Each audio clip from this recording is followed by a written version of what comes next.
আবু হুরায়রা রাদিয়াল্লাহু তাআলা আনহু বলেন, রাসূল সাল্লাল্লাহু আলাইহি ওয়াসাল্লাম বলেছেন, লাউ তা'লামুনা আলাম, হে পৃথিবীর মানুষ, তোমরা যদি জানতে আমি যেমন জানি, তোমরা যদি আল্লাহকে চিনতে আমি যেমন চিনি, তোমরা যদি আল্লাহকে জানতে আমি যেমন জানি, লা বাকাইতুম কাসীরা ওয়ালা যাহিকতুম কালিলা, তাহলে তোমরা বেশি বেশি কাঁদতে, কম কম হাসতে।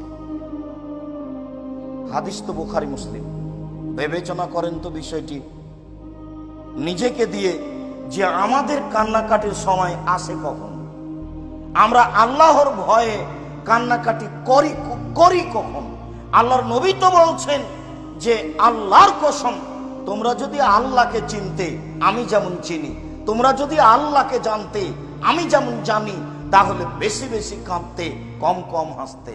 তো আমাদের তো কান্নার সময় দেখতে পায় না হাসি ছাড়া, তাহলে আমরা চিনি না।